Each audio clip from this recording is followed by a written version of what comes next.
hidden in the shadows of the grand ballroom, until the Duke himself asked the forgotten niece to dance introduction. In the glittering heart of London's most prestigious ballroom, where crystal chandeliers cast dancing shadows across marble floors, one young woman had perfected the art of invisibility.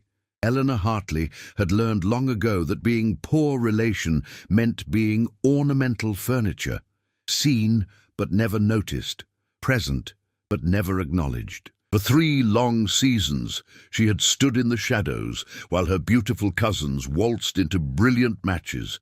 But on this particular evening, as the orchestra struck its opening chord, everything she believed about her place in the world was about to shatter. The Duke of Ashford, the most elusive, powerful nobleman in all of England, was walking directly toward her corner, his piercing grey eyes fixed on her alone. If you're listening to this story, don't forget to click the like button, subscribe to the channel, and tell me in the comments from which part of the world you're listening to this story. I want to know how far it has traveled. Chapter 1. The Invisible Ornament. The autumn rain pelted against the tall windows of Thornwick House, the imposing Mayfair residence where Eleanor Hartley had lived for the past 5 years. At 22, she had long since accepted her position in the household, neither servant nor family, but something uncomfortably between.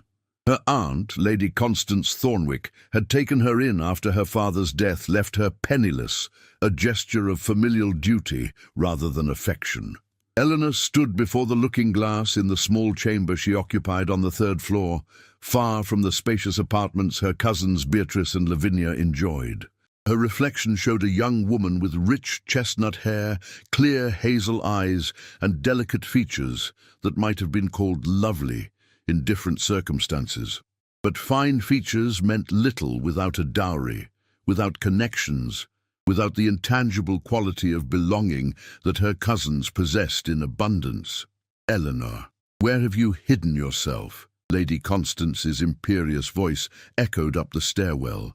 "The modiste has arrived with the gowns for tonight's ball, and I require your assistance."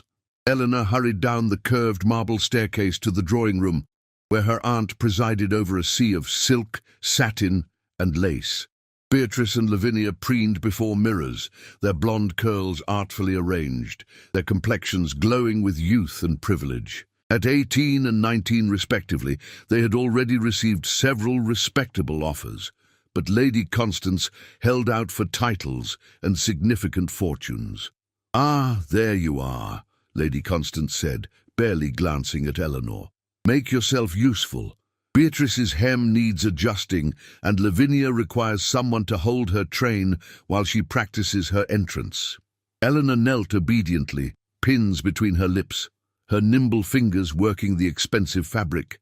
This was her role, the useful shadow who ensured everything ran smoothly for the true stars of the family. "Mother says Lord Ashford himself will attend tonight," Beatrice announced, her blue eyes sparkling with ambition. "The Duke's younger brother. If I could secure his attention, imagine the connections." "You aim too low, sister," Lavinia countered. "I've heard the Duke himself might make an appearance. They say he's looking for a wife at last. 35 and still unmarried. He must be desperate by now." "The Duke of Ashford desperate?" Lady Constance laughed, a brittle sound.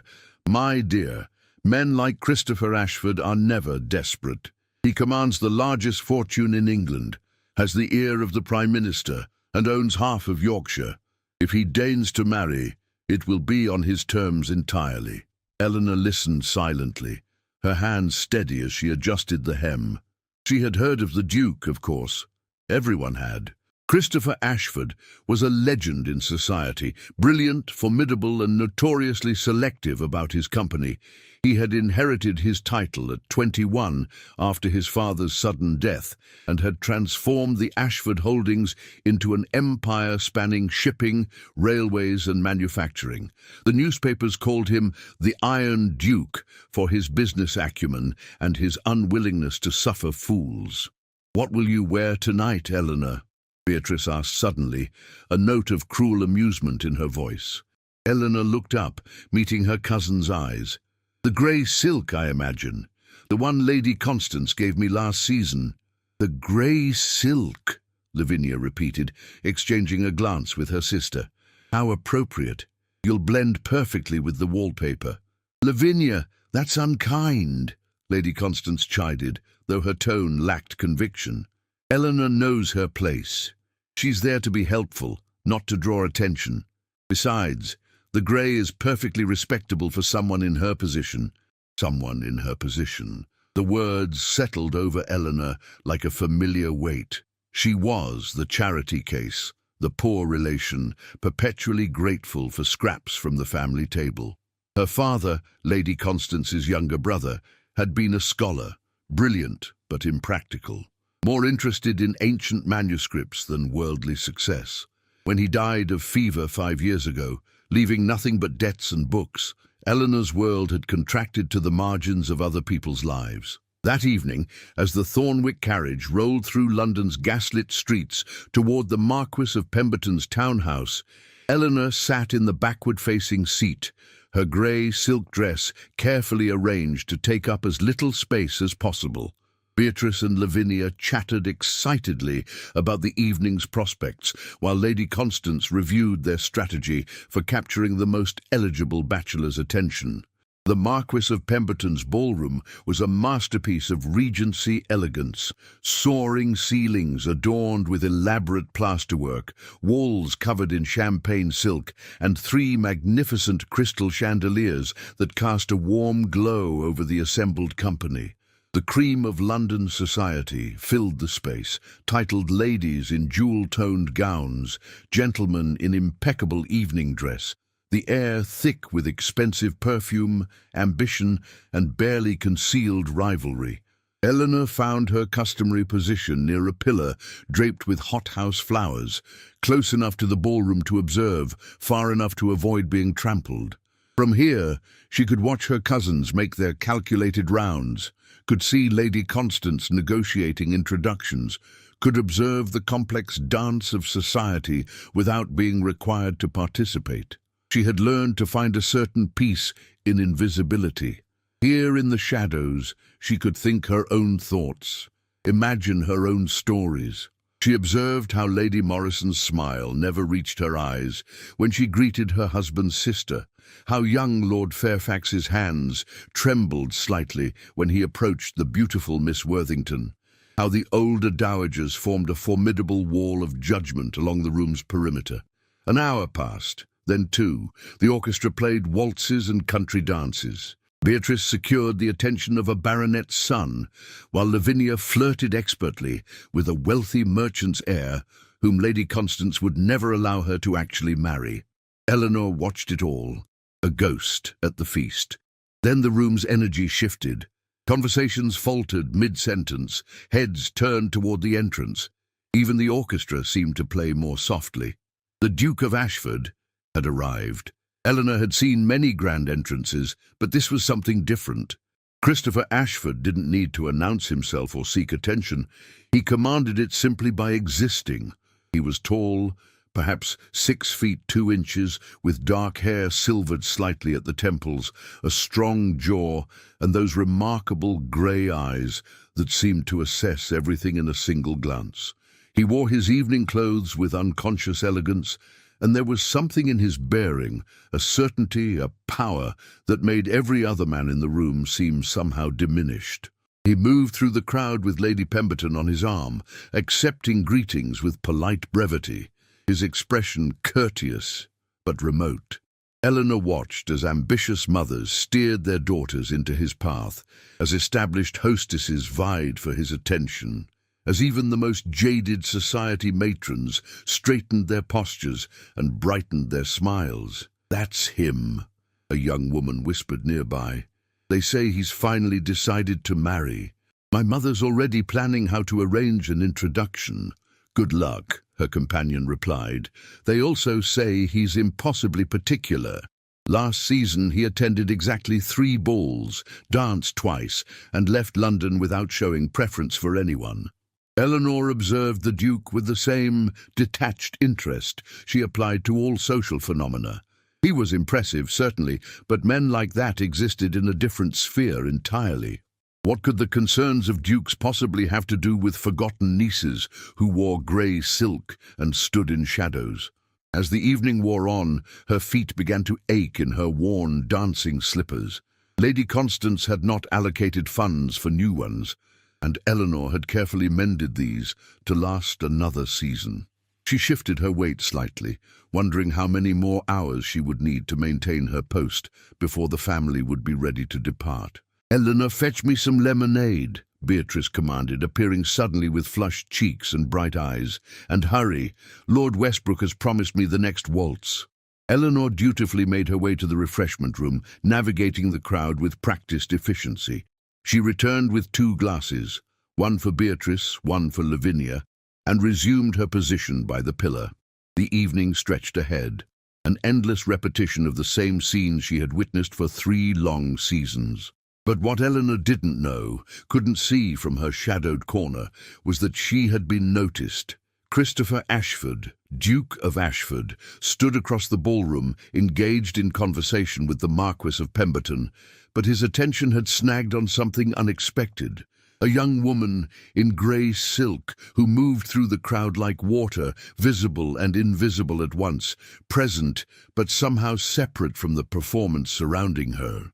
When she resumed her position by the pillar, his eyes followed her, noting the way she observed rather than participated, the intelligence in her expression, the quiet dignity in her bearing despite wearing a gown that was clearly several seasons out of fashion.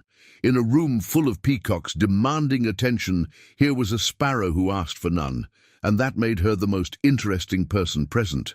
The Duke said something to his host, his gaze never leaving the mysterious young woman in grey. Lord Pemberton followed his line of sight, squinted, and shook his head with obvious confusion, but the Duke had already made his decision. Eleanor's peaceful invisibility was about to end. Chapter 2. When shadows fall away, Eleanor had perfected the art of fading into backgrounds, of becoming part of the architecture rather than the gathering. As midnight approached and the ballroom grew warmer with dancing bodies and flickering candles, she allowed herself a moment's respite, leaning slightly against the pillar at her back. Her thoughts drifted to the novel she had been reading in secret, a battered copy of Sense and Sensibility borrowed from the lending library and hidden beneath her mattress. Lady Constance considered novel reading a frivolous waste of time, better spent on practical tasks. "You appear to be holding up that pillar with admirable dedication." The voice came from directly beside her, a deep, cultured baritone that carried a note of dry amusement. Eleanor startled, turning to find herself facing the Duke of Ashford. Up close, he was even more formidable than at a distance. His grey eyes held a keen intelligence that suggested he saw far more than most people showed, and there was something in the set of his mouth that spoke of someone who made decisions quickly and rarely reconsidered them. He stood perhaps 2 feet away, his attention fixed entirely on her, and Eleanor felt the absurd sensation that the vast, crowded ballroom had suddenly contracted to a space barely large enough for 2. "Your Grace," she managed, dropping into a curtsy that years of deportment lessons had made automatic. Her mind raced frantically. Why was he speaking to her? Had she somehow committed a social transgression? Was he looking for someone else and had mistaken her for another guest? "I don't believe we've been introduced," the Duke continued, as if approaching unaccompanied young women in shadowed corners was perfectly normal behavior. A glaring oversight on society's part. "I am Ashford." "I know who you are, Your Grace," Eleanor said quietly. "Everyone knows who you are." "How unfortunate for me," he replied, and she detected a hint of genuine regret in his tone. "And yet I remain at a disadvantage." "You are?" "Eleanor Hartley, Your Grace, Lady Constance Thornwick's niece." Something flickered in his expression. Recognition, perhaps, or assessment. "Ah, Lady Constance. I've had the pleasure of meeting her daughters this evening. Charming young ladies, though somewhat enthusiastically ambitious." Eleanor bit back an inappropriate smile. The Duke's description was diplomatic, but she had witnessed Lavinia's aggressive pursuit of his younger brother across the ballroom earlier, cornering the poor man near the punch bowl with all the subtlety of a hunting hound. "They are very popular," Eleanor said carefully, defaulting to the safe, neutral responses that had served her well over the years. "Popular," the Duke repeated, as if testing the word's weight. "An interesting choice. Not accomplished, not charming, not beautiful, though they are those things, I suppose, but popular. You measure social success by different standards than most, Miss Hartley."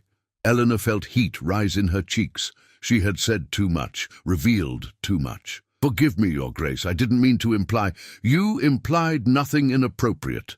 On the contrary, I find your assessment refreshingly honest." He paused, and then asked the question that would change everything. "May I have the honor of the next dance, Miss Hartley?" The world tilted slightly on its axis. Eleanor stared at him, certain she had misheard. "I beg your pardon?"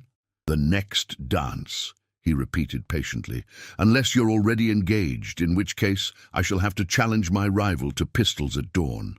Fair warning, I'm an excellent shot." "No, I'm not engaged," Eleanor stammered. "But, Your Grace, I don't think, that is, I'm not—" "You're not what? A guest at this ball? I can see that you are. Unless you're a particularly eloquent ghost, but you seem rather solid for a spectral presence." Despite her confusion and growing anxiety, Eleanor felt laughter bubble up unexpectedly. "I'm quite corporeal, I assure you. But, Your Grace, you cannot wish to dance with me. I'm nobody. People don't even notice I'm present." "Then they're remarkably unobservant," the Duke said flatly. "I noticed you immediately upon entering. You were returning from the refreshment room, carrying 2 glasses of lemonade, with the focused determination of someone on a military campaign. Most fascinating thing I'd seen all evening."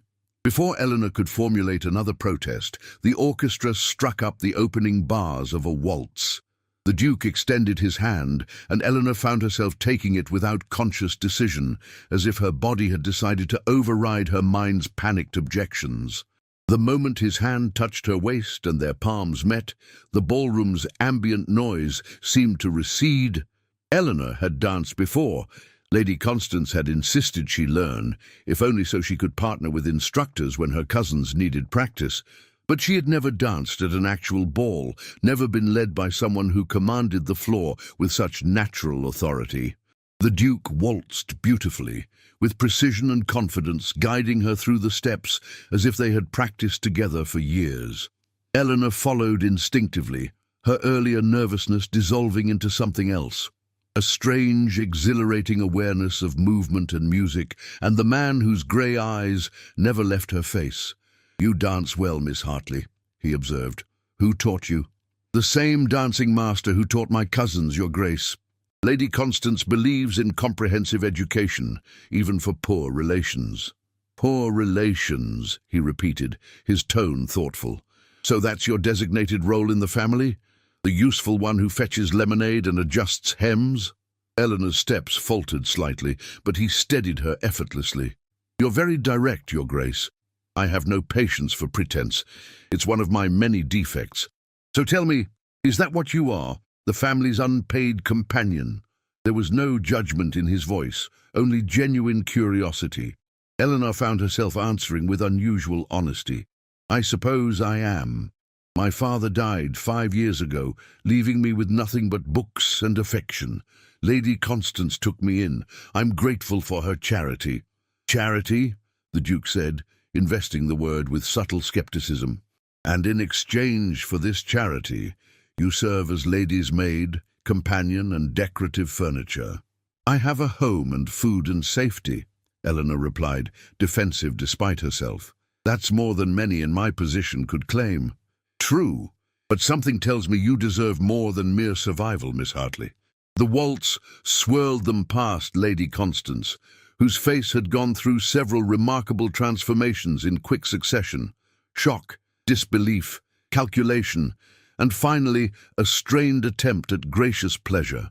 Beatrice and Lavinia stood frozen near their mother, their expressions less diplomatic. They looked as if they'd witnessed furniture suddenly developing the ability to speak. "I think," Eleanor said quietly, "that you've just complicated my life considerably, Your Grace." "Have I?" The Duke smiled, an expression that transformed his austere features into something almost boyish. "Good. Complication suggests possibility. Stagnation, on the other hand, is merely another word for slow death." The dance ended too soon and lasted forever, a paradox that made no logical sense but felt absolutely true. When the Duke led her from the floor, Eleanor became acutely aware of every eye in the ballroom following their progress.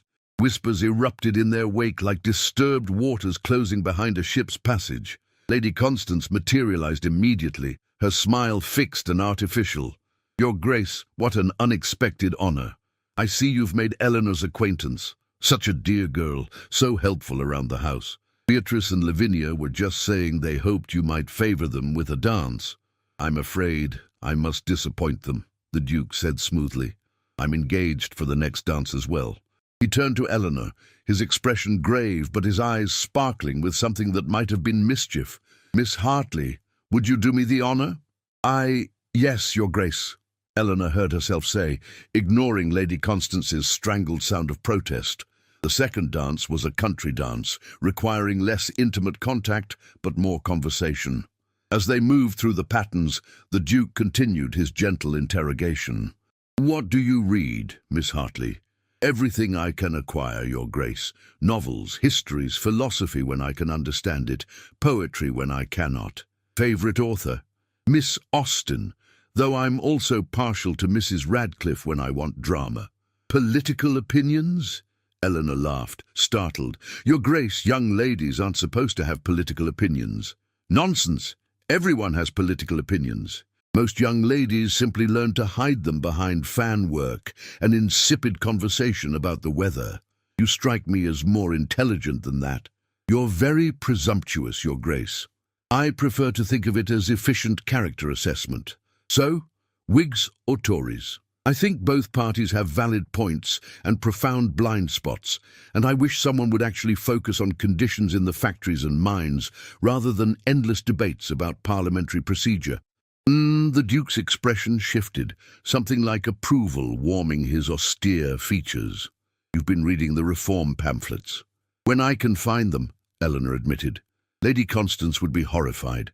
She considers any interest in social conditions to be dangerously radical. "Lady Constance strikes me as someone more concerned with social connections than social conscience," the Duke observed, a not uncommon affliction among her set. They completed the country dance, and Eleanor expected the Duke to return her to obscurity, to resume his position among the powerful and prominent while she faded back into the wallpaper. Instead, he led her to the side of the ballroom and engaged her in further conversation about books, about the theatre, about his recent investment in a railway line connecting Yorkshire to London, about her opinion on whether the proposed reforms to education would actually reach the poorest children. An hour passed in what felt like minutes. Eleanor found herself talking more freely than she had in years, her thoughts unspooling with unexpected ease. The Duke listened with focused attention, occasionally challenging her positions, frequently nodding in agreement, always treating her observations as worthy of consideration. They were discussing the works of Mary Wollstonecraft, a conversation that would have given Lady Constance immediate palpitations, when Lord Westbrook appeared at the Duke's elbow. "Ashford, forgive the interruption, but the Marquis requires a word. Something about the Railway Committee meeting tomorrow." The Duke's expression flickered with annoyance, but he nodded. He turned to Eleanor, and his voice dropped slightly. "Miss Hartley, I have greatly enjoyed our conversation. Might I call upon you tomorrow afternoon, perhaps?" Eleanor's breath caught, a Duke calling on her. The idea was preposterous, impossible, and yet he stood there waiting for her answer with every appearance of sincerity. Yes, Your Grace. That would be, yes. Excellent. Tomorrow at 3 then. Thornwick House, Mayfair. Yes, Your Grace. He bowed over her hand, his lips brushing her gloved knuckles with perfect propriety, and then he was gone, swept back into the currents of power and privilege that were his natural element. Eleanor stood frozen for several heartbeats, trying to reconcile what had just happened with her understanding of how the world worked. Then Lady Constance descended like an avenging angel, her grip on Eleanor's arm tight enough to bruise. "What?" her aunt hissed, her voice low and venomous. "Did you think you were doing?" "Dancing, aunt," the Duke asked, and it would have been rude to refuse. "2 dances, an hour of conversation. Do you have any idea what you've done? Every eligible woman in this ballroom now views you as a threat. You've made us all look ridiculous." "I don't understand," Eleanor said, though she was beginning to fear she understood perfectly. "The Duke of Ashford doesn't waste time on nobodies," Lady Constance spat. "If he paid you that much attention, people will think you have expectations. They'll wonder what hold you have over him, what schemes we've concocted. You were supposed to be invisible, Eleanor, useful and invisible. Instead, you've drawn more attention in one evening than my daughters have received in an entire season." Beatrice and Lavinia materialized at their mother's side, their faces masks of injured pride and simmering resentment. Lavinia's voice dripped with false sweetness. "Cousin Eleanor, you must tell us your secret. How did you manage to monopolize the Duke's attention? Did you trip into his path, pretend to faint? Surely it wasn't your conversation. We all know how little you have to say about fashionable topics." "It was nothing," Eleanor said quietly, retreating into the protective shell she had developed over years of small cruelties. "He was being kind, that's all, charitable even. It meant nothing." "It certainly did mean nothing," Beatrice agreed viciously. "The Duke was probably bored and found your awkwardness amusing, a novelty like those people who keep peculiar pets. Don't mistake pity for genuine interest, cousin. Men like the Duke of Ashford don't pursue penniless nobodies." The words struck with surgical precision at every insecurity Eleanor harbored. Of course the Duke had simply been bored. Of course his attention had been nothing more than aristocratic condescension. What could a man like that possibly see in someone like her? The carriage ride home was conducted in frigid silence. Lady Constance stared out the window, her lips pressed into a thin line. Beatrice and Lavinia whispered to each other, occasionally shooting venomous glances in Eleanor's direction. When they arrived at Thornwick House, Lady Constance finally spoke, her voice cold and measured. "Eleanor, you will remain in your room tomorrow. When the Duke calls, if he calls, which I doubt, you will send down word that you are indisposed. This foolishness ends now. I will not have you disrupting the season for my daughters with your inappropriate aspirations. Is that understood?"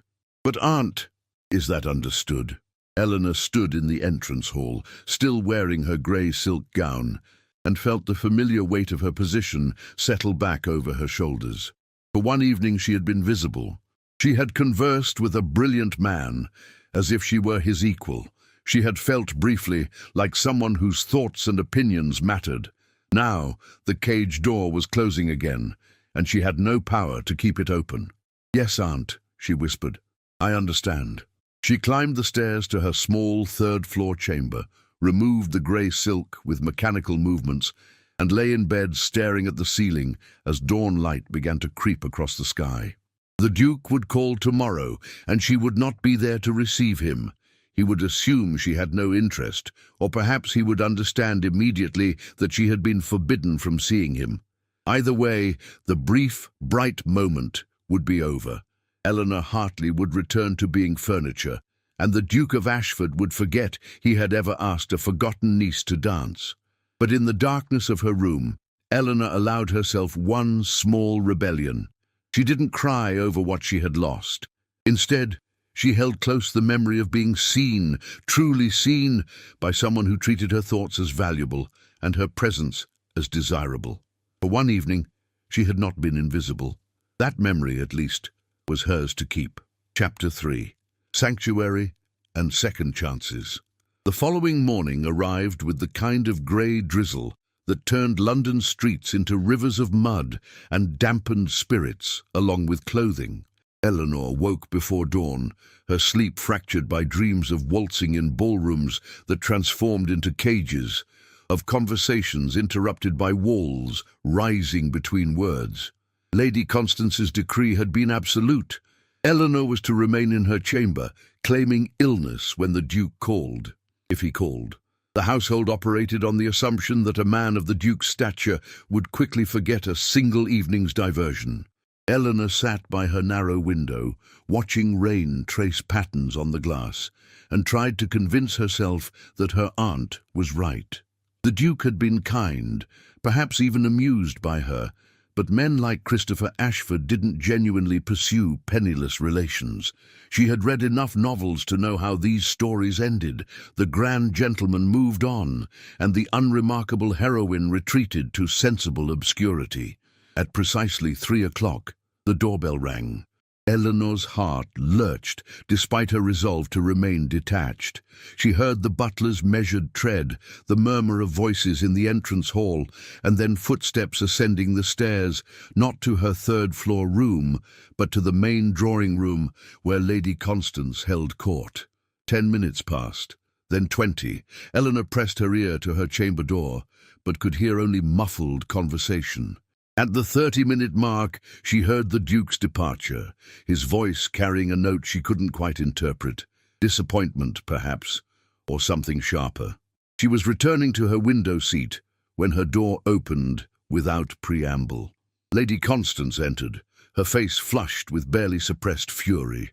"That man," her aunt began without preamble, "has just informed me that he intends to pursue your acquaintance. Not Beatrice's, not Lavinia's, yours. He has requested permission to call again tomorrow, and he expressed considerable displeasure at your sudden illness." "He's no fool, Eleanor. He knows exactly what's happened here." Eleanor's pulse quickened. "What did you tell him, Aunt?" "What could I tell him? I can hardly forbid a duke from visiting my household without insulting one of the most powerful men in England. But understand this, you will not encourage him. You will be polite, but distant. You will make it abundantly clear that you have no expectations. Am I understood?" "Yes, Aunt." Lady Constance's expression shifted, becoming almost calculating. Unless his interest is genuine. If the Duke of Ashford were to actually form an attachment to you, the advantages to this family would be considerable. His influence, his connections." She paused, studying Eleanor with new eyes, as if seeing a resource rather than a burden.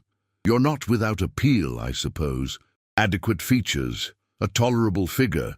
If properly dressed and coached, you might hold his attention long enough to be useful." The casual assessment stung more than outright cruelty would have. Eleanor was being recategorized. From negligible burden to potential asset, her worth measured entirely by her utility to family ambitions. Over the following week, the Duke called 4 more times. Each visit followed the same pattern: formal conversation in the drawing-room with Lady Constance and her daughters present, Eleanor's forced attempts at discouraging distance, the Duke's increasingly obvious recognition of the game being played, and his equally obvious refusal to be deterred. He brought books, a collection of Mary Wollstonecraft's essays, a new novel by Walter Scott, a volume of poetry by Lord Byron that Lady Constance eyed with moral suspicion. He discussed political reform with an intensity that made Beatrice yawn and Lavinia check her reflection in the mirror. He asked Eleanor's opinion on everything from factory conditions to railway expansion, treating her responses with a respect that felt both thrilling and terrifying. "You're wasting your time with intellectual subjects, Your Grace," Lavinia said during his 4th visit, her tone carrying barbed sweetness. "Eleanor has always been too serious. She reads philosophy when she should be learning proper social graces. I'm afraid our poor cousin will never make a suitable society wife." The Duke's expression remained pleasantly neutral, but his eyes hardened slightly. "I find philosophy infinitely more appealing than social graces, Miss Lavinia. Substance outlasts fashion, wouldn't you agree?" On the 8th day, a letter arrived by special messenger. Eleanor recognized the heavy cream paper, the ducal seal, before she even broke the wax. "Miss Hartley, I find myself frustrated by the constraints of formal visiting. Proper chaperoning is all well and good, but not when the chaperones spend the entire time undermining the guest's actual interest. I am not, despite your family's apparent belief, a particularly patient man. My aunt, Lady Agatha Ashford, has expressed interest in making your acquaintance. She resides in Chelsea and is considerably more unconventional than your Aunt Constance. She has invited you to take tea with her tomorrow at 2 o'clock. Your aunt is, of course, welcome to accompany you, though I suspect Lady Agatha's conversational topics may prove shocking to delicate sensibilities. I hope you will accept. I find I miss our conversations at the Marquis of Pemberton's ball, the honest, unguarded ones, before your family decided to turn every interaction into strategic theatre. Yours, Ashford. Eleanor read the letter 3 times, her heart performing complicated gymnastics. The Duke missed their conversation. He wanted to see her again, under circumstances that might allow genuine interaction. And he was enlisting his aunt as an ally. Lady Constance, predictably, viewed the invitation with deep suspicion. Lady Agatha Ashford is eccentric, she announced at breakfast. She holds political salons, associates with writers and artists, and is rumoured to have radical opinions about women's education. She's exactly the sort of influence you don't need, Eleanor. Then perhaps I shouldn't attend, Eleanor said carefully, hoping reverse psychology might work where direct argument would fail. Don't be absurd. We can hardly refuse an invitation from the Duke's family, but you will be on your best behaviour. No expressing opinions on inappropriate topics. No encouraging the Duke's attentions unless they lead somewhere concrete. And for heaven's sake, try to look more appealing. That grey dress makes you look like a nun. The following afternoon, Eleanor wore her best day dress, a pale blue muslin that had belonged to Beatrice before the colour fell out of fashion.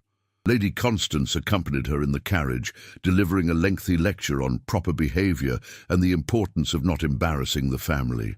Lady Agatha Ashford's Chelsea townhouse was smaller than Thornwick House, but infinitely more inviting. The entrance hall featured walls lined with overflowing bookshelves, and artwork that ranged from classical landscapes to modern, somewhat shocking portraits. A friendly chaos pervaded the space, stacks of newspapers on tables, scientific instruments cluttering a sideboard, and an enormous ginger cat occupying the best chair in the drawing room. Lady Agatha herself was perhaps 60 years old, with steel-grey hair arranged in a style 20 years out of date and keen blue eyes that missed nothing. She wore a comfortable day dress that prioritized freedom of movement over fashion, and she greeted them without any of the performative courtesy that defined Lady Constance's social interactions. Miss Hartley, I'm delighted to meet you at last. Christopher has spoken of little else for a week. Lady Constance, how kind of you to accompany your niece. Please do sit. Mind the cat. Sir Isaac Newton has claimed that chair and refuses to be displaced by mere humans. Tea was served, and Lady Agatha immediately launched into conversation with a directness that clearly unsettled Lady Constance. Miss Hartley, my nephew tells me you have thoughts on factory reform. I'm most interested to hear them. I've been corresponding with Mr. Robert Owen about his experimental community, and I find his ideas about worker education quite compelling. For the next hour, Eleanor found herself engaged in the kind of wide-ranging intellectual discussion she'd always craved. Lady Agatha had opinions on everything: politics, literature, scientific advancement, women's rights, and she treated Eleanor's contributions as valuable rather than presumptuous. Lady Constance sat in increasingly stony silence, occasionally attempting to redirect conversation to more suitable topics like weather or fashion, only to be cheerfully ignored. Your Grace, Lady Constance finally interrupted during a discussion of railway economics, surely these topics are too complex for young ladies to fully grasp. Eleanor is quite intelligent for her station, but her station? Lady Agatha's eyebrows rose dramatically. My dear Lady Constance, intelligence has nothing to do with one's financial circumstances. Some of the most brilliant people I know are utterly without fortune, While some of the wealthiest are irredeemably stupid, surely you don't suggest that poverty damages the brain? Of course not, Your Grace. I merely meant... Besides, Lady Agatha continued, warming to her theme, I find Miss Hartley's perspectives refreshing. Too many young women are taught to hide their minds behind simpering agreement. It's a waste of human potential. As if on cue, the Duke himself appeared in the doorway. Aunt Agatha, I hope I'm not interrupting. I was nearby and thought I might escort Miss Hartley through your conservatory, if Lady Constance permits. With proper chaperoning, of course. Before Lady Constance could object, Lady Agatha clapped her hands together. Excellent idea. Lady Constance, you must see my new hothouse. I've imported orchids from South America. Quite shocking, really, the way they grow. Come along, and I'll explain the reproductive process in detail. The gleam in Lady Agatha's eyes suggested she knew exactly how uncomfortable a lecture on orchid reproduction would make the conservative Lady Constance. Eleanor bit back a smile as her aunt was efficiently manoeuvred into the hothouse, leaving Eleanor and the Duke alone in the conservatory, with a maid positioned discreetly near the entrance. Your aunt is remarkable, Eleanor said, once they were alone among the ferns and flowering plants. She's incorrigible, you mean? But yes, quite remarkable. The Duke's expression softened as he looked at Eleanor. Miss Hartley, I must apologize. I've made your life difficult this past week. You've made it interesting, Your Grace. Those aren't necessarily the same thing. No, I suppose they're not. He paused, seeming to choose his words carefully. I should be honest about my intentions. I'm not a man who acts capriciously. I don't dance with young women on whims, and I don't call on them repeatedly out of boredom or charity. Eleanor's heart was beating so quickly she felt dizzy. Then why, Your Grace? Because I found someone interesting, intelligent, and genuine in a ballroom full of performance and pretense.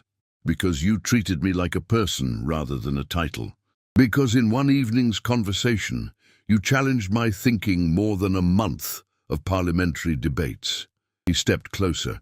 Not inappropriately so, but near enough that she could see the flecks of silver in his grey eyes. And because I would very much like to know you better if you're willing to overlook the considerable inconvenience of my social position. Inconvenience, Eleanor repeated faintly. Your Grace, you're a duke. That's not an inconvenience. It's a barrier between genuine interaction and strategic positioning, he finished. I'm aware. It's why I've avoided serious courtship for years. But sometimes, Miss Hartley, something or someone makes the complications worthwhile. Before Eleanor could respond, Lady Agatha's voice carried from the hothouse. Lady Constance, you seem rather pale. Perhaps the humidity disagrees with you. Let's return to the drawing room for more tea. The Duke smiled wryly. My aunt's timing is impeccable as always. But Miss Hartley, before we're interrupted, would you consider attending a lecture with me tomorrow evening? Professor Henley is speaking on astronomical discoveries at the Royal Society. Lady Agatha will accompany us, so it will be quite proper. Yes, Eleanor said, abandoning caution. Yes, I would like that very much. His smile transformed his austere features, and for a moment Eleanor saw past the Iron Duke to the man beneath, brilliant, lonely, and unexpectedly kind. The following weeks unfolded like a dream. With Lady Agatha as chaperone and champion, Eleanor entered a world she'd never imagined accessing. She attended scientific lectures, visited museums, explored art galleries, and engaged in conversations that stretched her mind and challenged her assumptions. The Duke was an attentive companion, thoughtful, intellectually generous, and increasingly affectionate in subtle, proper ways. Lady Constance vacillated between delight at the connection and suspicion about the Duke's true intentions. Beatrice and Lavinia moved from resentment to cold calculation, attempting to repair their relationship with Eleanor now that she might prove useful. But Eleanor hardly noticed their shifting attitudes. For the first time in 5 years, she felt alive, not merely surviving on society's margins, but actively participating in her own story. She still didn't quite believe it would last, still waited for the moment when the Duke would realize his mistake and withdraw. But with each passing day, with each conversation and shared laugh and thoughtful gift, that fear diminished slightly. One evening, as they walked through Lady Agatha's garden under proper supervision, the Duke said quietly, "Miss Hartley, Eleanor, if I may, you seem surprised every time I express enjoyment of your company. When will you believe that my regard is genuine?" Eleanor considered the question seriously. "Perhaps when I understand what you see in me, Your Grace. I'm not beautiful or accomplished or connected. I have no dowry, no prospects, no value by society's measure." "Then society measures incorrectly," he said flatly. "You're intelligent, thoughtful, honest and kind. You see people rather than positions. You think critically rather than accepting conventional wisdom. And yes, Eleanor, you are beautiful. Not in the fashionable way that requires paint and performance, but in the way intelligent eyes and genuine smiles create beauty that deepens rather than fades." Eleanor felt tears prick her eyes. Nobody had ever spoken to her like this, as if she were valuable, worthy, deserving of consideration. "Christopher," she whispered, using his given name for the first time. He reached for her hand, a gesture that would have been scandalous without the chaperone, and absolutely proper with her present. His fingers intertwined with hers, warm and steady. "I know this is complicated," he said. "Your family will have expectations. Society will have opinions. There will be challenges. But Eleanor, I haven't felt this certain about anything in years. I would very much like to court you properly, with the understanding that my intentions are entirely serious. Will you allow that?" Eleanor looked at their joined hands, at his face with its expression of mingled hope and determination, and made a choice. She chose possibility over safety, hope over resignation, her own happiness over familiar misery. "Yes, Christopher," she said. "Yes." From the shadows of the garden, Lady Agatha watched and smiled, knowing that her nephew had finally found what she'd always hoped he would. Someone who saw the man rather than the Duke, who challenged rather than deferred, who brought light to spaces that had been dark for far too long. The journey ahead would not be smooth. Lady Constance would attempt to control the courtship. Beatrice and Lavinia would oscillate between jealousy and opportunism, and society would gossip endlessly about the Duke's improbable choice. But for now, in this garden moment, two people who had been lonely in different ways found something rare and valuable, genuine connection, freely offered and gladly received. Eleanor had spent years invisible in shadows. But the Duke had seen her immediately, had recognized her worth, and had refused to let her fade back into obscurity.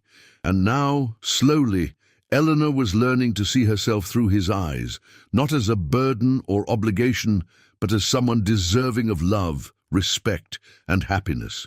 The shadows were falling away, and Eleanor Hartley was finally, truly, stepping into the light. Chapter 4. The Grand Return. 3 months of courtship transformed Eleanor in ways both visible and profound. Lady Agatha became her guide and confidant, insisting Eleanor needed a proper wardrobe if she's to face down society beside my nephew. The new gowns were elegant without being ostentatious, rich jewel tones that brought out the warmth in her hazel eyes, cuts that flattered rather than constrained, fabrics that whispered quality without shouting wealth. But the external changes paled beside the internal transformation. Regular conversation with brilliant minds, Christopher's unwavering regard, and Lady Agatha's fierce championship had awakened something in Eleanor, a confidence that had always existed but had been carefully suppressed under years of being made to feel lesser. She no longer apologized for her thoughts or diminished her observations. She met Christopher's intellectual challenges with increasing boldness, debated Lady Agatha's political positions with passionate conviction, and discovered that her mind was sharper than she'd ever been allowed to believe. Christopher called daily, their conversations ranging from railway economics to poetry, from political philosophy to personal dreams. He treated her opinions with respect, her emotions with tenderness, and her company as a privilege rather than a burden. Lady Constance watched these developments with calculating eyes, her treatment of Eleanor shifting from contempt to careful management. If the Duke was serious, and increasingly it seemed he was, then Eleanor had transformed from negligible burden to valuable commodity. Beatrice and Lavinia attempted to repair their relationship with their cousin, suddenly remembering shared childhood memories and forgotten sisterly affection. Eleanor accepted their overtures with polite coolness, neither rejecting them outright nor forgetting years of casual cruelty. Lady Agatha observed these dynamics with dry amusement, occasionally making pointed comments about fair-weather friends and opportunistic relatives. In late spring, London's social season reached its apex with the Duchess of Devonshire's annual ball, the most prestigious event of the calendar, where attendance signified social acceptance and exclusion meant effective invisibility. For 3 seasons, Eleanor had attended as the Thornwicks' invisible shadow. This year she received her own invitation, elaborately engraved, addressed specifically to Miss Eleanor Hartley. Lady Constance viewed the invitation as confirmation of Eleanor's risen status. "The Duchess must know the Duke intends to offer for you," she said, examining the heavy cardstock with acquisitive satisfaction. "This is your opportunity, Eleanor, to demonstrate you're worthy of the position. You must be perfect, poised, graceful, charming but not forward. Everything depends on this evening." The pressure was immense, but Eleanor found unexpected calm. She was not attending to impress strangers or win approval from people who had ignored her for years. She was attending because Christopher wished her to, because Lady Agatha insisted she deserved recognition, and because she was learning to claim space in rooms that had once felt forbidden. The evening of the ball arrived with characteristic English weather, dramatically variable, cycling through rain, sun, and ominous clouds, as if the sky couldn't commit to a single mood. Eleanor dressed with Lily's help, a new lady's maid Lady Agatha had insisted on hiring, a cheerful young woman who treated Eleanor with genuine respect. The gown was a masterpiece of deep sapphire silk that seemed to shift color with movement, elegant without being ostentatious, fashionable without being trendy. Lady Agatha's jeweler had provided a simple sapphire pendant that matched the dress perfectly, and Lily had arranged Eleanor's chestnut hair in a sophisticated style that framed her face beautifully. When Eleanor descended the stairs at Thornwick House, even Lady Constance seemed momentarily struck silent. Beatrice's smile was forced. Lavinia's eyes narrowed with poorly concealed envy, but Eleanor barely noticed. She was thinking of Christopher's letter from that morning. "Whatever happens tonight, remember, you're not attending as anyone's shadow or obligation. You're attending because you belong there, because you have as much right to that ballroom as anyone. I'll be watching for you." Ball. The Duchess of Devonshire's London residence was spectacular, a mansion illuminated by thousands of candles, its ballroom a cathedral of elegance where crystal chandeliers cast prismatic light across walls hung with priceless art. The guest list represented the absolute pinnacle of society, titled aristocracy. Wealthy merchants, prominent politicians, celebrated artists, and powerful matriarchs who controlled social access with iron determination. Eleanor entered with the Thornwicks, but unlike previous years, she didn't immediately fade into the background. Lady Agatha appeared within moments, resplendent in purple silk and looking thoroughly delighted with herself. "Eleanor, my dear, you look magnificent. Christopher is already here, pretending to discuss railway committees while actually watching the entrance like a hawk. Come, let's remind society that interesting women exist beyond their narrow definitions of acceptable." She linked her arm through Eleanor's and led her directly into the ballroom's center, bypassing the Thornwicks entirely. If Eleanor's dance with Christopher 3 months ago had caused ripples, her entrance tonight with Lady Agatha created waves. Conversations faltered, heads turned. Matrons who had looked through Eleanor for 3 seasons suddenly saw her with sharp assessment. The transformation was remarkable. Same ballroom, same guests, entirely different reception. Christopher materialized beside them as if summoned by unspoken agreement, his grey eyes warming as he took in Eleanor's appearance. "Miss Hartley, you look extraordinary. Would you do me the honor of the first dance?" "The honor would be mine, Your Grace," Eleanor replied, proud that her voice remained steady despite her racing heart. The first waltz began, and Eleanor found herself once again in Christopher's capable lead, moving across the ballroom floor as they had months ago. But everything had changed. Then she had been a curiosity, an invisible woman suddenly noticed. Now she was simply herself, Eleanor Hartley, being courted by the Duke of Ashford, claimed and visible and undeniably present. "You're radiant tonight," Christopher murmured as they turned through the dance. "Not just beautiful, though you are, but radiant with confidence. It suits you." "Your aunt says confidence is simply deciding one has the same right to exist as anyone else," Eleanor replied. "I'm learning to believe her. She's usually right, infuriating but right."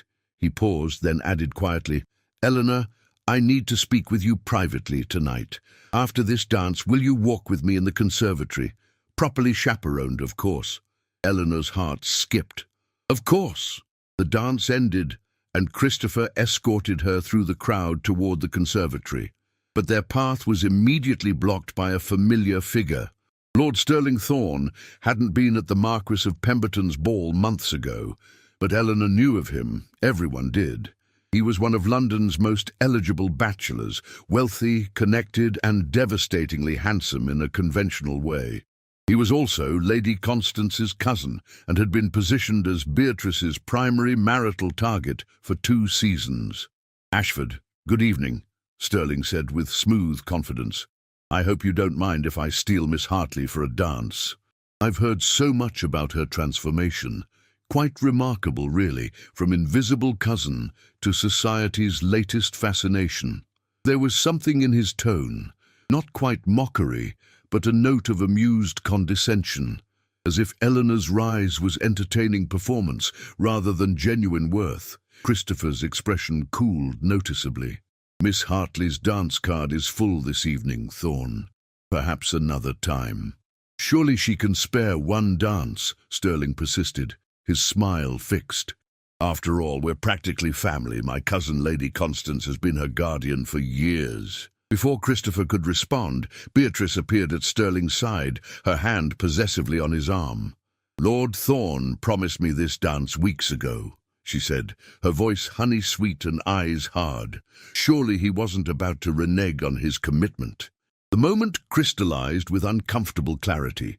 Beatrice attempting to maintain her claim on Sterling, Sterling attempting to assert dominance by pursuing Eleanor, and Christopher's protective instincts clearly activated. Eleanor, watching the dynamics play out, felt a surge of irritation. She was not a prize to be contested or a pawn in social games. "Lord Thorne," she said clearly, "I appreciate your interest, but as the Duke said, my evening is spoken for. I'm sure Miss Beatrice would be delighted to have your company, as you've already promised her this dance." Sterling's smile faltered slightly, and Beatrice's expression flickered between triumph and resentment. Christopher's hand at Eleanor's back was warm and steadying as he guided her away from the awkward tableau and into the conservatory. The conservatory was a paradise of greenery and flowering plants, illuminated by carefully placed lanterns that created islands of light among the shadows. A footman stood discreetly near the entrance, providing proper chaperoning while allowing privacy for conversation. Christopher led Eleanor to a small bench surrounded by jasmine, its scent sweet and heady in the warm air. For a moment, he simply looked at her, his expression tender and slightly anxious, an unusual combination for a man usually so confident. "Eleanor, we've been courting for 3 months. In that time, you've become essential to my happiness in ways I didn't anticipate. I've never met anyone who challenges my thinking, shares my values, and makes me want to be better than I am." Eleanor's breath caught, her heart thundering so loudly she was certain he must hear it. "I'm aware that by society's standards, I could marry anyone. Women with impeccable lineages, significant dowries, strategic family connections. He paused, taking her hands in his. But I don't want strategy or lineage or connections. I want you, your intelligence, your honesty, your kindness, your laughter. I want conversations that matter and companionship that challenges me. I want to build a life with someone who sees me as a person rather than a position.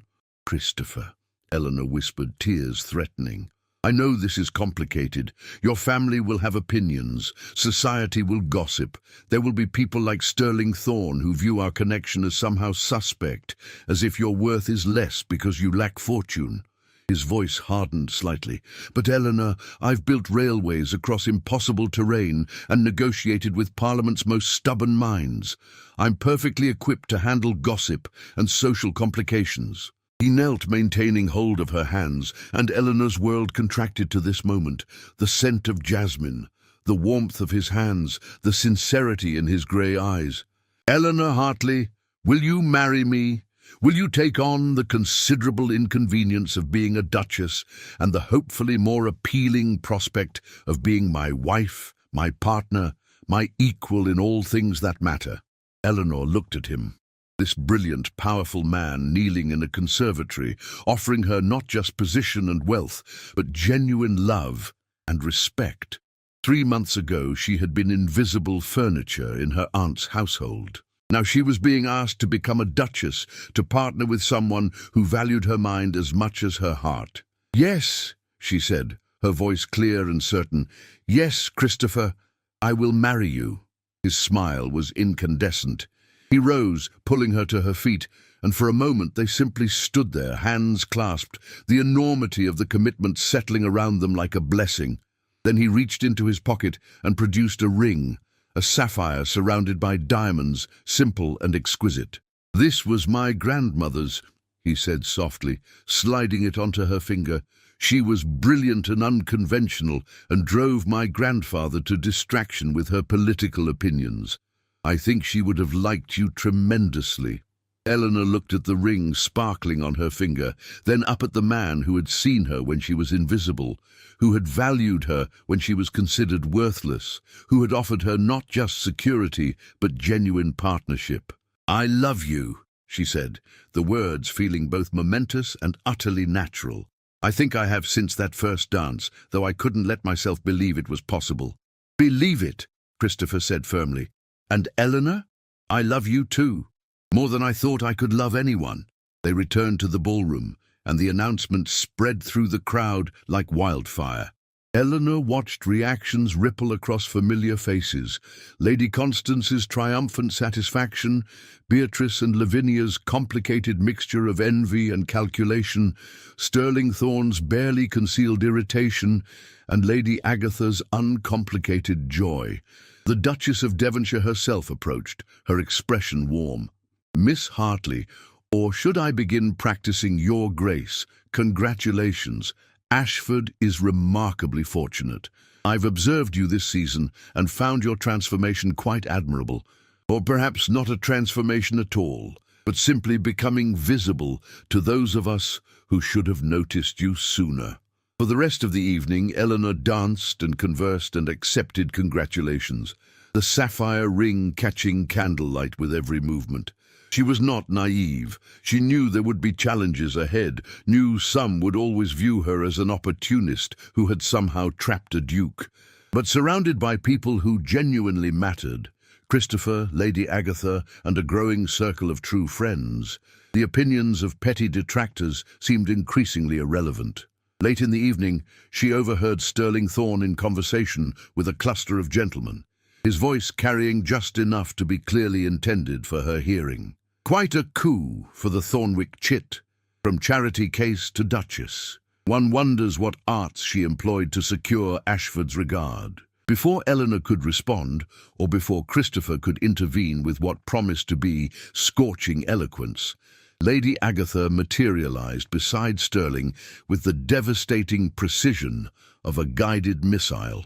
"Mr. Thorne," she said pleasantly, her voice projecting to encompass the entire group. I've always found that men who question women's success by implying sexual manipulation are usually revealing their own inadequacies rather than any truth about the women in question. My nephew chose Eleanor because she's brilliant, compassionate, and genuine, qualities that apparently confuse you, which says rather more about your limitations than hers. The gentleman surrounding Sterling suddenly found reasons to be elsewhere. Sterling's face flushed crimson, and he retreated without another word. Lady Agatha turned to Eleanor with satisfaction. "Never let small minds diminish your joy, my dear. Christopher chose well, and anyone with sense knows it." As midnight approached and the ball began winding down, Eleanor stood with Christopher on a terrace overlooking the Duchess's gardens. The night air was cool and sweet, carrying the scent of late-blooming roses. "Are you frightened?" Christopher asked quietly. "Being a duchess is not a simple undertaking. There will be responsibilities, expectations, public scrutiny." "I'm terrified," Eleanor admitted. "But Christopher, I've spent 5 years being frightened in silence, diminished and invisible. If I must be frightened, I'd rather be frightened while doing something meaningful beside someone I love." He pulled her close, properly since they were in public view, and pressed a kiss to her forehead. "Then we'll face it together. And Eleanor, you were never invisible to people who mattered. You were simply waiting for the right moment to claim your space." Eleanor looked out over the gardens, then down at the ring on her finger, and finally up at the man who had seen her truly from the very beginning. She had been hidden in shadows, forgotten and overlooked, treated as furniture rather than family. But Christopher had asked her to dance, had refused to let her fade back into obscurity, and had offered her not just his name and position, but genuine partnership and love. The journey from invisible niece to future duchess had been improbable, challenging and transformative. But standing here with Christopher, surrounded by genuine support, and facing a future of possibility rather than resignation, Eleanor finally, fully believed what Lady Agatha had been telling her for months. She had always deserved to be seen. She had always been worthy of love. And now, finally, she was stepping fully into the light, not as someone's shadow, but as herself, wholly and completely. Chapter 5. Closing doors, opening futures. The engagement was officially announced in the Morning Post, and London society erupted in conversation. For 3 weeks, Eleanor found herself at the centre of attention she had spent years avoiding. Invitations flooded Thornwick House, established hostesses suddenly remembered her existence, and even the Queen sent a formal note of congratulations. Lady Constance basked in reflected glory, suddenly recasting herself as Eleanor's devoted guardian who had always recognized her niece's potential. But beneath the social performance, tensions simmered. Wedding preparations became a battlefield where Lady Constance attempted to maintain control, while Lady Agatha and Christopher systematically undermined her authority. The conflict came to a head during a meeting with the modiste about Eleanor's wedding gown. "Ivory silk with traditional lace," Lady Constance announced decisively. "Simple, appropriate for someone of Eleanor's background. We mustn't appear presumptuous." "Eleanor's background," Lady Agatha repeated coldly, "is that of a gentleman's daughter marrying a duke. She's not some peasant being elevated beyond her station, Constance. She deserves a gown worthy of the occasion." "I meant no offence," Lady Constance protested, though her expression suggested otherwise. "I simply think restraint is advisable. People are already talking about the match being, well, unusual." Christopher, who had accompanied them specifically to prevent this kind of conflict, spoke with dangerous quiet. "Lady Constance, if by unusual you mean I chose to marry someone of intelligence and character, rather than simply selecting the highest-ranking debutante available, then yes, it's delightfully unusual. The gown will be whatever Eleanor wants, and I would appreciate you remembering that she is my fiancée, not your possession to manage." The modiste, sensing the tension, turned directly to Eleanor. "Miss Hartley, what would you like?" Eleanor looked at the sketches spread before them. Traditional designs that Lady Constance favoured, more elaborate options that reflected current fashion, and one stunning gown of champagne silk embroidered with delicate silver thread that seemed to shimmer with captured light. "That one," Eleanor said, pointing to the champagne silk, "if it's not too extravagant." "It's perfect," Christopher said firmly. "Extravagance is relative and in this case entirely appropriate." Lady Constance's lips pressed into a thin line, but she said nothing further. The balance of power had shifted irrevocably. Eleanor was no longer the obligated niece who required permission. She was the Duke of Ashford's betrothed, and her choices mattered. The wedding was set for late June, giving Eleanor 2 months to navigate the complicated process of transforming from invisible relation to future Duchess. Lady Agatha took charge of her education in aristocratic responsibilities, managing estates, navigating political dinners, understanding the complex web of obligations that came with Christopher's position. But she did so with characteristic pragmatism, emphasizing that Eleanor should reshape the role rather than being shaped by it. "Being a duchess doesn't mean abandoning who you are," Lady Agatha said during one of their sessions. "Christopher chose you precisely because you're not a conventional society miss. Use the position to do good. Support education reform, advocate for factory workers, patronize artists and writers. Power is wasted on those who only use it for social climbing." During this period, Eleanor's relationship with her cousins reached its inevitable conclusion. Beatrice, having lost Lord Sterling Thorne to a banking heiress with a substantial dowry, attempted to rekindle their childhood affection. "Eleanor, I know we haven't always been kind," she said one afternoon when they found themselves alone in the drawing room. "But we're family. Surely you won't abandon us now that you're to be a duchess." Eleanor looked at her cousin, beautiful, privileged, and now calculating how to exploit their relationship for social advantage. She felt no satisfaction in Beatrice's obvious discomfort, but neither did she feel obligation. "Beatrice, for 5 years I fetched and carried, mended and served, while you and Lavinia made certain I understood my inferior position. You called me plain, stupid, presumptuous and boring. You reminded me constantly that I was charity, a burden, someone to be tolerated rather than valued. We were young and thoughtless," Beatrice protested. "Surely you can't hold childhood mistakes against us forever." "I don't hold them against you," Eleanor said quietly, "but I also don't forget them. You weren't thoughtlessly cruel, Beatrice. You were deliberately cruel because my presence in your household made you feel generous and superior. Now you want reconciliation because I'm useful. That's not family. That's opportunism. So you'll cut us off? Refuse to help when we need your influence? I'll be civil in public and cordial at necessary family gatherings. But no, Beatrice, I won't be your connection to power or your path to better society. Find your own way, as I was forced to find mine." Beatrice left the room with tears of frustrated anger, and Eleanor felt surprisingly little guilt. She was learning, slowly, imperfectly, that setting boundaries wasn't cruelty, and that she owed nothing to people who had treated her as worthless until she became valuable.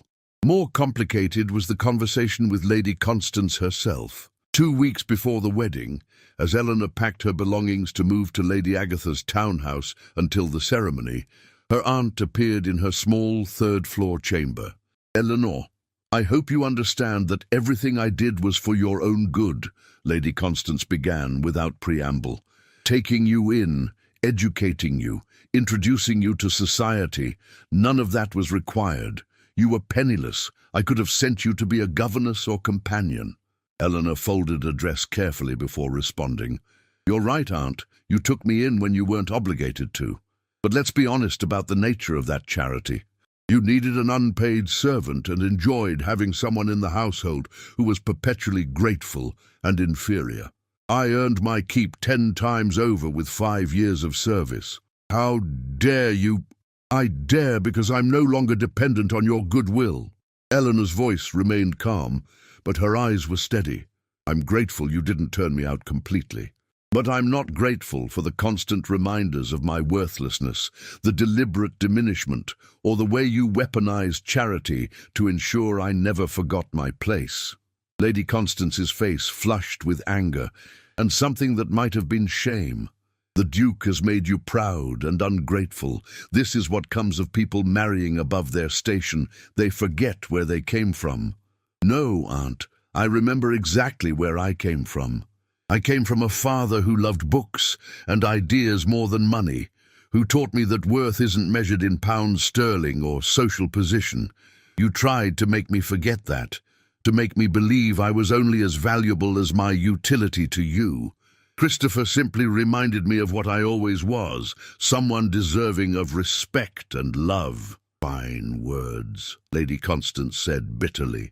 "But when society tires of the novelty of a poor relation turned duchess, when Christopher realizes you lack the breeding and connections to properly support his position, remember who offered you shelter when you had nothing." "I will remember," Eleanor promised.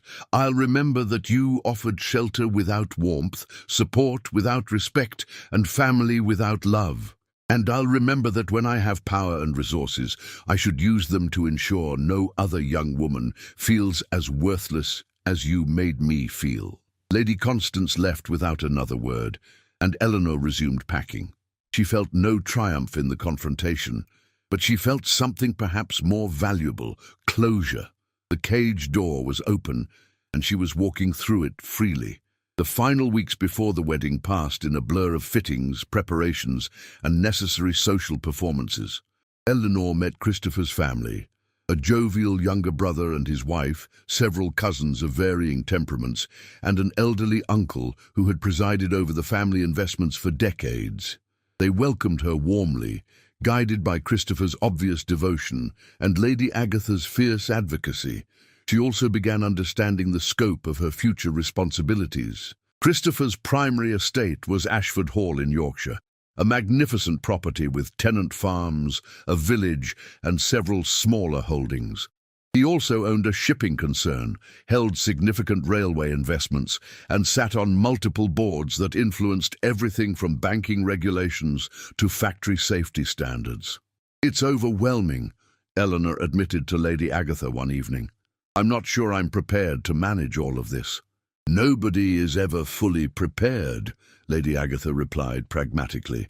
"But you're intelligent, you care about people beyond your immediate circle, and you're willing to learn.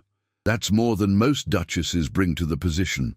Christopher will handle the business aspects. He's brilliant at that. Your role is to handle the social elements, the tenant relations, the charitable work, and frankly, keeping him grounded when he becomes too absorbed in railway committees." 2 days before the wedding, Sterling Thorne made one final attempt at social manoeuvring. He appeared at Lady Agatha's townhouse requesting to speak with Eleanor privately, a request that Lady Agatha granted only with herself present as chaperone.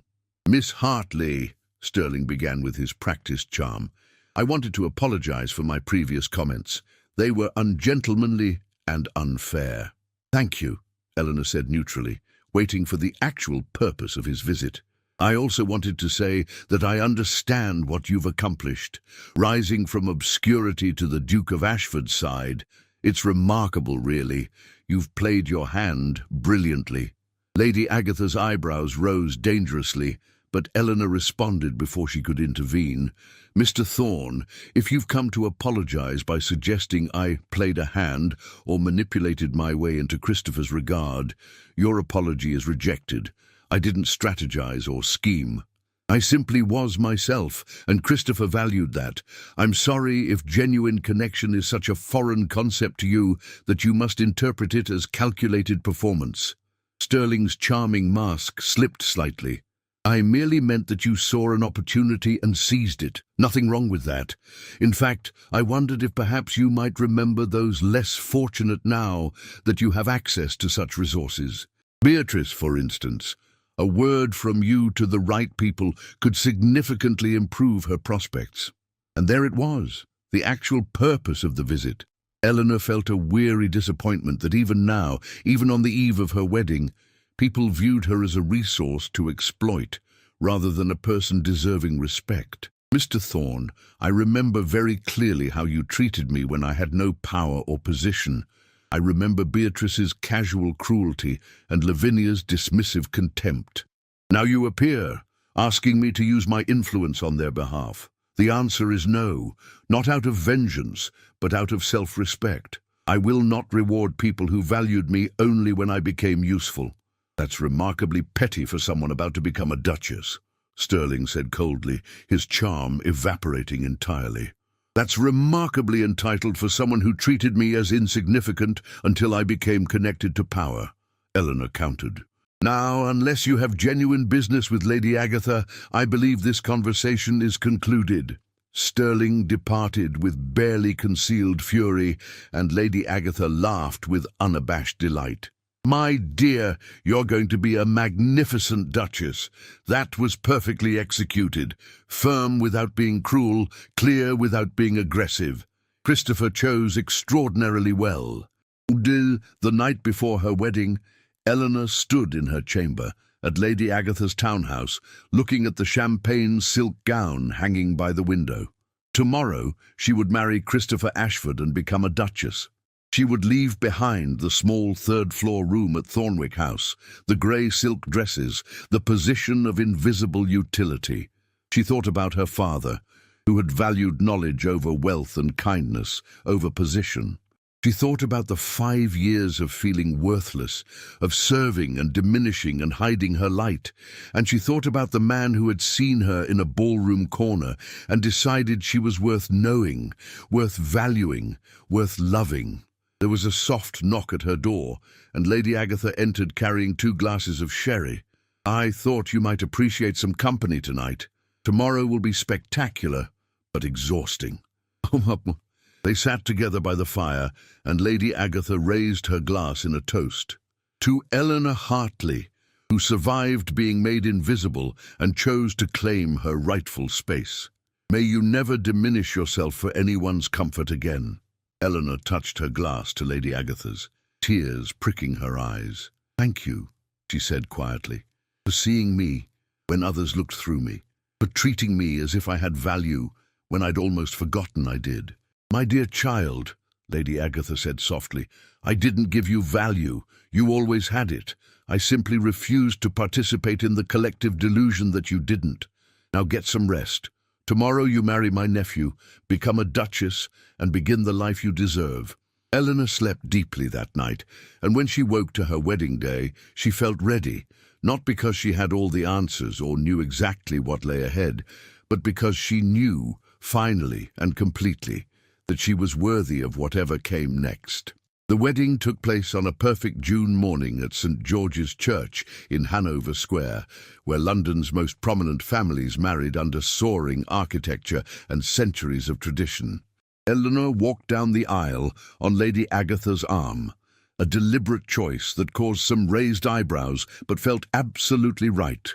Lady Constance sat in the family section, her expression carefully controlled, while Beatrice and Lavinia whispered to each other with complicated expressions. But Eleanor barely noticed them. Her eyes were fixed on Christopher, waiting at the altar in his formal attire, his expression open and tender in a way he rarely showed the world. When she reached him and he took her hands, she felt the last remnants of doubt and fear dissolve. This wasn't a dream that would shatter. This was real, chosen, and right.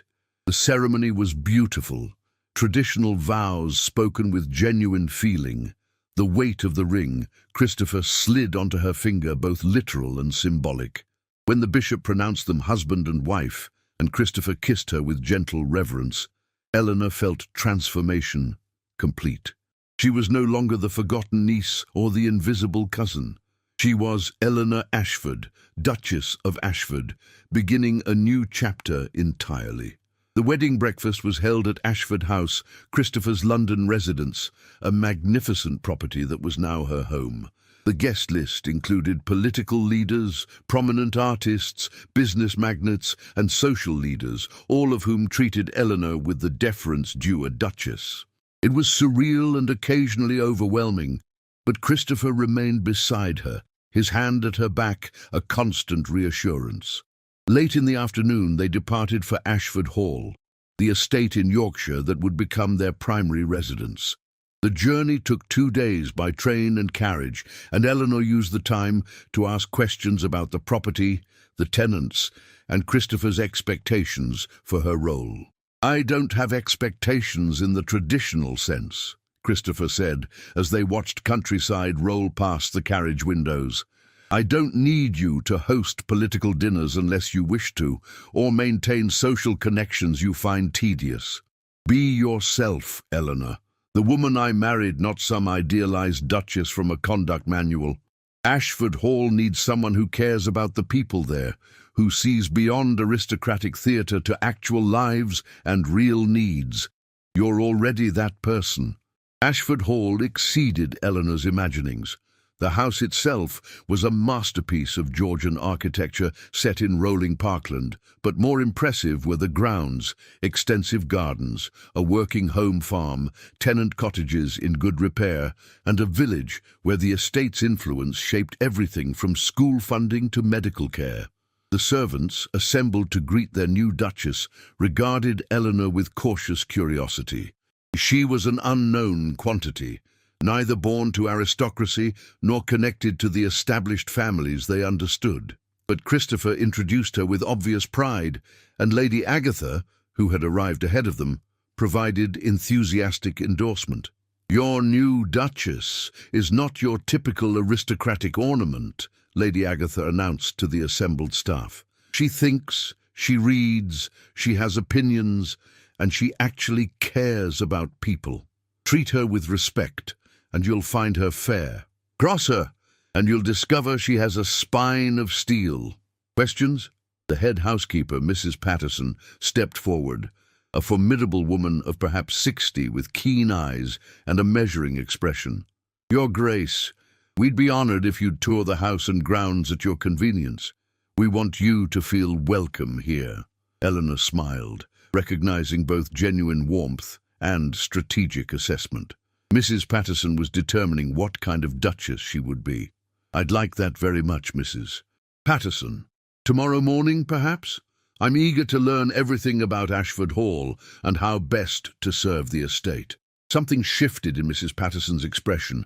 Approval, Eleanor thought, at hearing a duchess speak of serving rather than being served. "Tomorrow morning it is, Your Grace. Welcome home." Over the following weeks, Eleanor threw herself into learning about Ashford Hall. She walked every inch of the property, met each family in the village, reviewed the estate accounts with the steward, and asked endless questions about traditions, challenges, and opportunities. She discovered that while Christopher managed the estate well, his attention was often absorbed by London business, leaving certain elements less developed than they might be. The school particularly needed attention. It was adequate but uninspiring, taught by a single elderly teacher who relied on rote memorization and biblical recitation. Eleanor, remembering her father's passionate belief in education, began planning improvements. A second teacher to reduce class sizes, books beyond basic primers, space for both boys and girls to learn practical skills alongside reading and arithmetic. "This will be expensive," the steward warned when she presented her proposals. "Perhaps Her Grace should consult with His Grace before making such significant changes." "Her Grace is consulting with the steward," Eleanor replied firmly but pleasantly. "I'll certainly discuss my plans with the Duke, but I'm not requesting permission for improvements to the estate school. I'm informing you of changes I intend to make. Please prepare cost estimates so I can present a complete proposal." The steward looked startled, then grudgingly impressed. Word spread quickly that the new duchess had ideas and, more remarkably, intended to implement them. Christopher, when she presented the school proposal over dinner that evening, looked delighted. "Do it, all of it. I've been meaning to improve the school for years, but never made it priority. I'm glad you have." "You're certain?" The steward implied I should seek your permission rather than acting independently. "Eleanor," Christopher said seriously, "you're not my subordinate or my property. You're my partner. You have full authority over household and estate management, educational programs, tenant relations, and charitable work. I handle the business investments and political elements. If we disagree about something significant, we'll discuss it, but you don't need my permission to improve village education or ensure tenant cottages have adequate roofs. It was, Eleanor realized, exactly what Lady Agatha had promised, a marriage of genuine partnership rather than aristocratic domination. 6 months after their wedding, Eleanor received an unexpected letter from Lady Constance. She almost didn't open it, assuming it would be another request for financial assistance or social influence. But curiosity prevailed. The letter was brief and strangely vulnerable. Eleanor, I heard about the school you've established at Ashford Hall. They say you're teaching tenant children to read literature, that you've hired a mathematics instructor, that you sit in on lessons yourself and discuss ideas with farmers' daughters as if they were your equals. I don't understand you. I never have. When I took you in, I offered you security and position within my household. I thought I was being generous. But you wanted something I couldn't conceive of giving. You wanted to be valued rather than useful. I won't apologize for my treatment of you. I still believe I acted appropriately given the circumstances, but I begin to understand that perhaps appropriate isn't the same as kind, and that security without dignity is its own form of poverty. Beatrice is engaged to a respectable gentleman, not titled but wealthy and steady. Lavinia continues to search for something she hasn't quite defined. They ask about you occasionally, wondering if their cousin remembers them now that she's a duchess. I won't request your assistance or influence. I'm writing simply to say that I see now what Ashford saw then. You were never ordinary, Eleanor. You were simply surrounded by people too limited to recognize extraordinary when it stood in shadows. Lady Constance Thornwick Eleanor read the letter twice, feeling complicated emotions she couldn't quite name. It wasn't an apology. Lady Constance was too proud for that, but it was perhaps the closest her aunt could come to acknowledgement. "Interesting correspondence?" Christopher asked, entering the study where Eleanor sat by the fire. "From Lady Constance," Eleanor said, handing him the letter. "I'm not sure what to make of it." Christopher read quickly, then smiled slightly. "She's offering what she can, recognition without apology, acknowledgement without requesting reconciliation. What will you do?" Eleanor considered. "Write back, I suppose. Thank her for writing. Tell her I'm glad Beatrice found happiness. Wish them all well, but I won't pretend the past didn't happen or that we have a relationship beyond necessary civility." "That seems fair," Christopher said, pulling her to her feet and into his arms. "Speaking of civility, Mrs. Patterson informed me this morning that the entire village is speculating about potential heirs to Ashford Hall. Apparently, there's some concern that the new Duchess focuses too much on education and not enough on producing the next generation." Eleanor laughed, despite herself. Mrs. Patterson is remarkably bold in her household management. She also mentioned, Christopher continued, his grey eyes warm with affection, that the new Duchess seems genuinely happy, that she treats people with uncommon respect, and that Ashford Hall has been transformed by her presence. So while the village may be curious about heirs, they're primarily grateful that I married someone who actually cares about them. "I do care," Eleanor said softly. "For the first time in my life, I have resources and influence. Using them only for my own comfort would be unconscionable." "This," Christopher said, kissing her forehead, "is exactly why I married you. You could have become bitter after years of diminishment. Instead, you became generous. You could have used your new position for revenge or social climbing. Instead, you're using it to improve people's lives. You're remarkable, Eleanor Ashford." A year after their wedding, Eleanor hosted her first significant social event at Ashford Hall, not a traditional ball or aristocratic gathering, but an educational symposium bringing together progressive educators, social reformers, and local teachers to discuss improvements to rural education. Lady Agatha attended, of course, along with several prominent intellectuals who appreciated Eleanor's genuine interest in their work. The event was unconventional and raised eyebrows among traditional aristocracy, but it also generated genuine discussion and practical plans for expanding educational access. Eleanor found herself energized by the conversations, challenged by the debates, and satisfied by the concrete proposals that emerged. On the symposium's final evening, as guests departed and staff cleared the library where final discussions had taken place, Christopher found Eleanor standing in the garden, looking out over the estate's rolling grounds. "Successful event," he observed, joining her at the stone balustrade. "Though I suspect the Duchess of Marlborough was scandalized by your suggestion that tenant children should receive the same quality education as aristocratic offspring." "The Duchess of Marlborough can remain scandalized," Eleanor said mildly. "Education shouldn't be determined by accident of birth." "Agreed, though your radical opinions continue to make certain people nervous." Eleanor turned to face him, backlit by the house's warm glow, and smiled. "Does it make you nervous?" "Not remotely. I married you precisely because you think independently and care about substance over superficial convention. If I wanted a conventional duchess who focused exclusively on fashion and social climbing, I would have married someone entirely different and been profoundly miserable." They stood together in comfortable silence, and Eleanor reflected on the extraordinary journey from that first waltz in the Marquis of Pemberton's ballroom.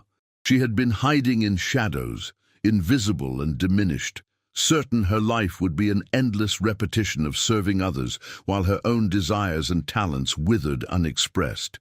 Then Christopher had seen her, truly seen her, not as furniture or obligation, but as a person worthy of attention and respect. He had pursued her despite social conventions, had valued her intelligence and opinions, and had offered her not just his title, but genuine partnership and love.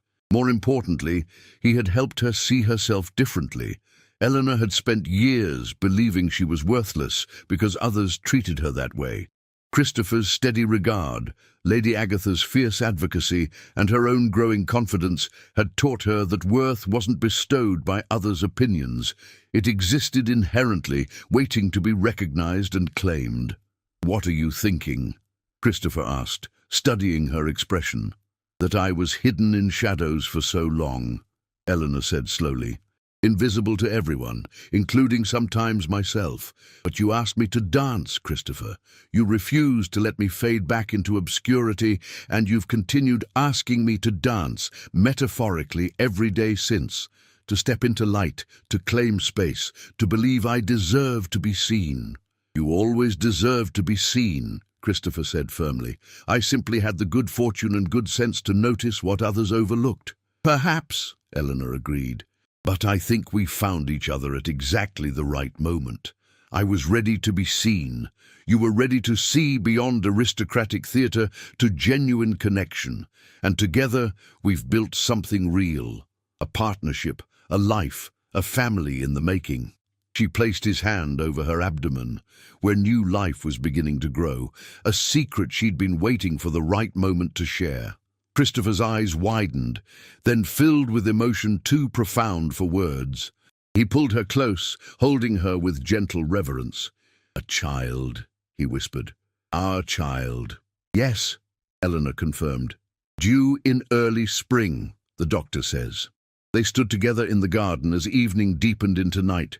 Two people who had found each other improbably, loved each other truly, and built a life that honored both substance and affection. Eleanor Hartley had been the forgotten niece, invisible in grand ballrooms, hidden in shadows while others danced. But Christopher Ashford had asked her to dance, had claimed her as his partner, and had helped her bloom into the remarkable woman she had always been beneath years of careful diminishment. She was no longer invisible. She was no longer forgotten. She was Eleanor Ashford, Duchess of Ashford, educated, respected, loved, and finally completely free to be fully herself. And in the home they were building together, in the changes they were making to their estate and their world, in the child growing beneath her heart and the partnership that sustained them both, Eleanor had found what she'd always deserved but never dared hope for. A life of her own choosing, lived in full light, with a love that saw and valued her completely. The shadows had fallen away, and Eleanor, at last, was dancing freely. Thank you for listening to this complete story. If you enjoyed Eleanor and Christopher's journey, please click the like button and subscribe to the channel for more dramatic historical romances. I'd love to hear from you in the comments. Tell me which was your favorite chapter, what moment touched your heart the most, and from which part of the world you're listening. Your support means everything and helps this story reach even more people who love tales of love, transformation, and second chances. Until the next story.